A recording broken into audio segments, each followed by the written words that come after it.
Okay, good afternoon, everybody. Here we are, last week of the semester. Where's the last 15 weeks gone?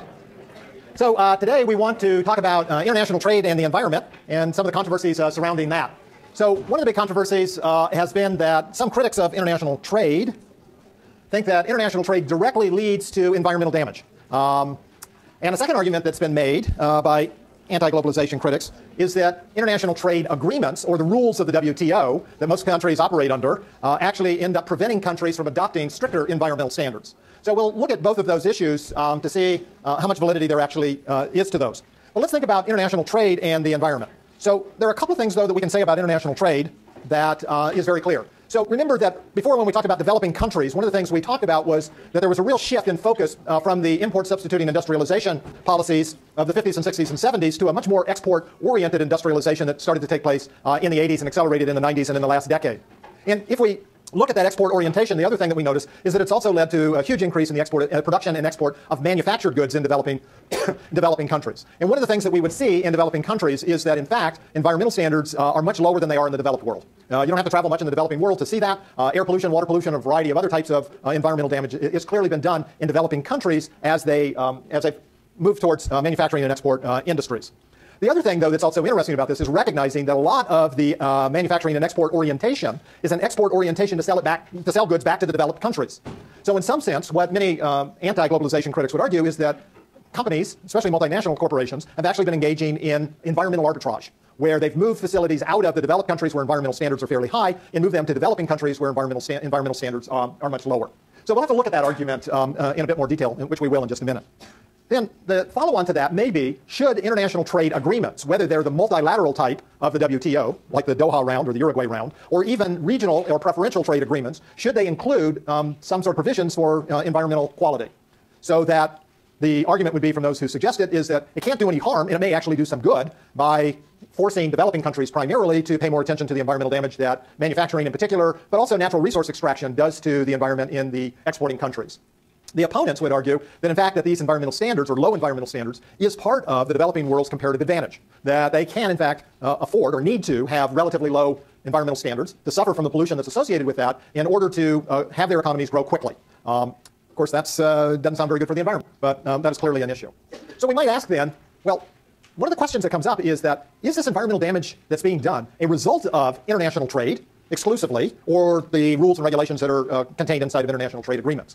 Now, the one thing that is not under debate is that environmental standards in many developing countries, especially those that have been developing very rapidly with a manufacturing export orientation, has deteriorated, and in some cases deteriorated very badly over the last 20 or 25 years.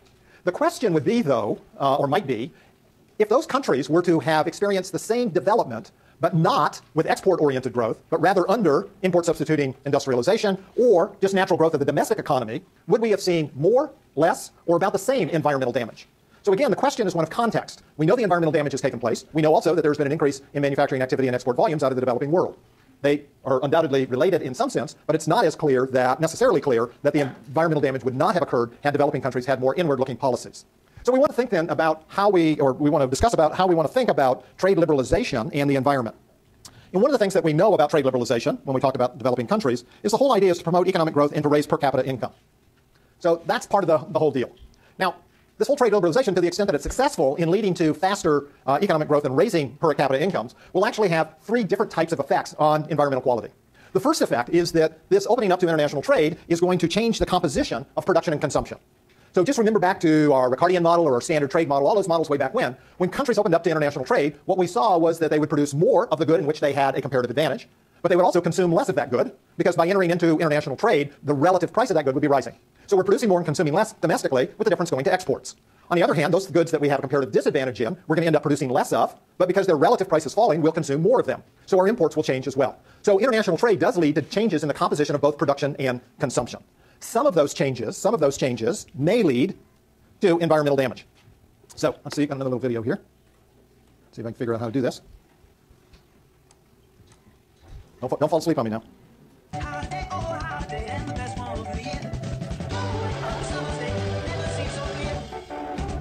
Nowadays.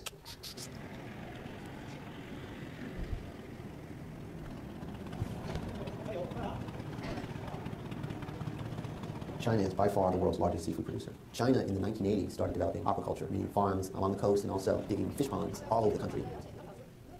in aquaculture. China is bigger than the next 7 largest aquaculture producers. But the problem is the water is heavily polluted by oil, by arsenic, by heavy metals, and by the aquafarms themselves. It's very concentrated with too many fish. Seafood farmers are buying cheaper what they call trash fish, which are dead fish that they chop up and drop in, and those are actually polluted. Most of the feed actually doesn't get eaten by the fish. It hits the bottom, it decomposes, and it further pollutes the water. It's just like sewage that they're throwing in. They're seeing buildups of bacteria and viruses spreading in those waterways.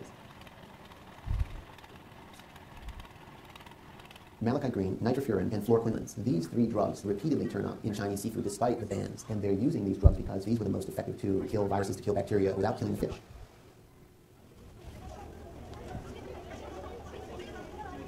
The number 1 consumer of Chinese seafood outside China is Japan. Most of the exports coming from China for seafood go to other Asian countries and then the US and Europe. Hideo Taniguchi sells eel in Tsukiji Market in Tokyo. He's also an investor in 7 eel producers in China. I'm positive there's malachite green and other chemicals in Chinese imports. It can cause cancer if eaten over a sustained period of time. The Chinese government must instruct people on the proper use of chemicals. But the really serious chemical problems are in eel consumed in China. It's much worse than Chinese imports we receive in Japan. The Japanese government spends over $1,300 testing each 20-ton container of eel for illegal chemicals.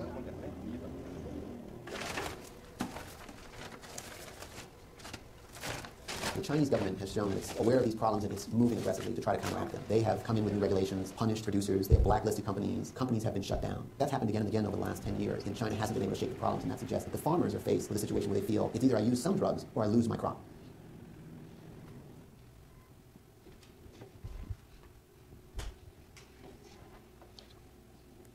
So be sure to enjoy your next meal of sushi.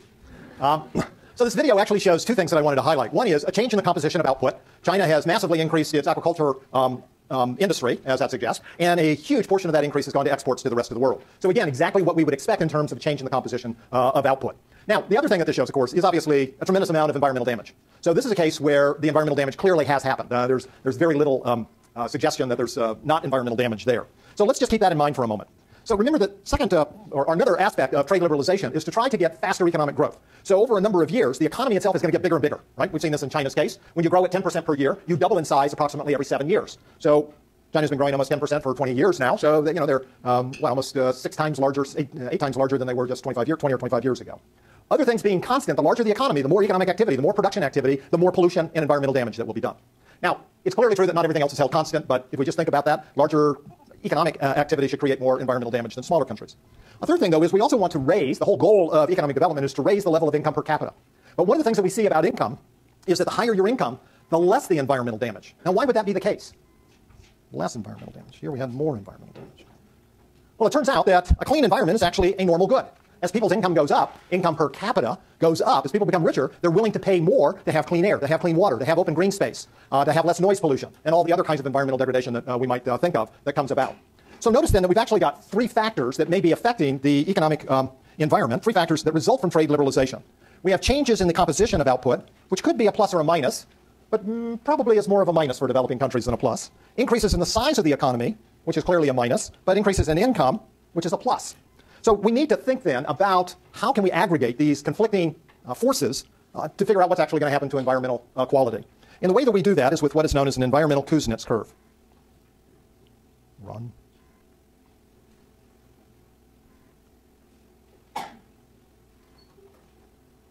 Now, the Kuznets curve had nothing to do with the environment when it was originally adopted, but we can use it in this context to think about how we would relate income per capita to levels of pollution or environmental damage. And what a Kuznets curve looks like is something along these lines. So notice what this suggests. What this suggests is that if income per capita is really low, you're going to get some level of pollution, call it P naught, at point A, that's also relatively low. If income per capita is really low, the aggregate amount of economic activity will also be fairly low. As the country grows, and especially if it grows very rapidly, we might see income per capita rise to Y1. And notice, through that economic activity, increased economic activity, we would also expect to see a large increase in the amount of pollution or environmental damage that's taking place. And this has been witnessed time and time again. As countries move through that rapid economic development phase, from low incomes to middle incomes to higher incomes, the initial effects is almost always a much worse environment. But at some point, there's some level of income per capita, which we think of as the tipping point. So we'll call that income per capita sub T for tipping point. Let's call it TP. That'll be better, tipping point. And notice that once income per capitas move beyond the tipping point, now all of a sudden, as we get richer and richer, economic or environmental damage and pollution go down. We're willing to pay more. We're now rich enough so that we can pay more for a clean environment. So if we get up to a point like y2, we would expect to see lower levels of environmental damage and pollution. Well, almost all the evidence suggests that most developing countries, including China, are still to the left of the tipping point, which is why we still see a significant amount of degradation in the environment. Countries that have moved over the tipping point, think of countries like South Korea or Taiwan more recently. All of a sudden, we see that these countries are now devoting more resources to a cleaner environment, cleaner air, cleaner water, less noise, more open space, more green space, et cetera, et cetera, et cetera, more food safety inspections, all of those types of issues. So when we think about what's happening to the environment in many of the developing countries, we have to say, well, if we're going to make this move, if we don't want the environmental damage, we've got one or two solutions to it, right? One is we can keep the poor people really poor. There's more of them than there are of us, so I'm not sure that's a really good idea. The other is we can try and figure out how to move this income up even more quickly so that we have big countries, especially countries like China and India with huge populations. Brazil is another one with a large population. If we can get them over the tipping point, that is probably another decade of rapid growth in China before we get there, now all of a sudden it will be in their own internal interests to want better environmental quality because their incomes will have increased enough so that the income effect will be greater than the size effect and the composition effect of what's going on. In fact, we're already beginning to see some of that movement in China in particular, where there's been increasing concerns about air pollution and drawdowns of the water table. So we know that the government is beginning to make those moves, although it's not fully committed to international agreements to do that yet. There are other things that we can do as well. This environmental Kuznets curve is not fixed in space, right? I mean, I drew it, but it's also possible to have this entire curve be lowered, which means that for any given level of income per worker, which suggests some level of economic output, we can generate less pollution. Now, how we do that is not easy. The political will is much less certain than the economic solutions to this. But one of the ways is to develop better technology for less polluting, better meaning less polluting technologies to produce goods and services. We can have, we've already figured out, for instance, that solar and wind is much less environmentally damaging than burning soft coal. That doesn't necessarily mean that things like wind and solar are cost effective yet. But to the extent that research and development and economies of scale could make it cost effective, that would be one thing that would start to pull this environmental Kuznets curve down, so that we would also get less environmental damage for any given level of economic activity. Okay, so one of the problems that has come up in this whole notion of the change in the composition of output in the developing countries is whether or not multinational corporations in particular really have sort of done some environmental arbitrage and created so-called pollution havens. Now, your text talks about the example of the shipbreakers of a log in India. So if you've ever driven over the Benicia Bridge and you look off to the east, one of the things you would see is a whole series of ships that are parked out there, right? The so-called mothball fleet. Most of those ships have been there since the early 1950s, which says that they've been there for a long time, right? So what do you do with an old ship, right? They're full of paint. By the way, all that paint has lead in it. And as you probably know, lead can be very toxic to fish and people and other living organisms. There's also all sorts of electronic gear in them. And when that begins to deteriorate, it's also very toxic. So you got a real problem with these old ships that have been sitting there for 60 years, some of them for 60 years, and most of them for at least 50 years. So one of the things to do is let's recycle them. Well, we used to actually do that. We didn't do them here because here in California we're very environmentally conscious, and recycling a ship is very, very toxic. So we actually used to have the ships towed to Houston, Texas, where they didn't care as much about the environment and where labor was much cheaper. We didn't ever tow them to India, but if you read the example in the book, many companies and countries have sent their ships to India. They just sail them up onto the beach, let them fall over on their side, and a bunch of workers go out there with blowtorches and start cutting these things apart. Lots of toxic side effects from that. So the question, though, then that comes up is, do countries or companies actually take advantage of those kinds of pollution havens? Are they moving economic activity to certain locations in the developing world in order to do the environmental arbitrage? That's the key question here. So let's look at this little video and, okay.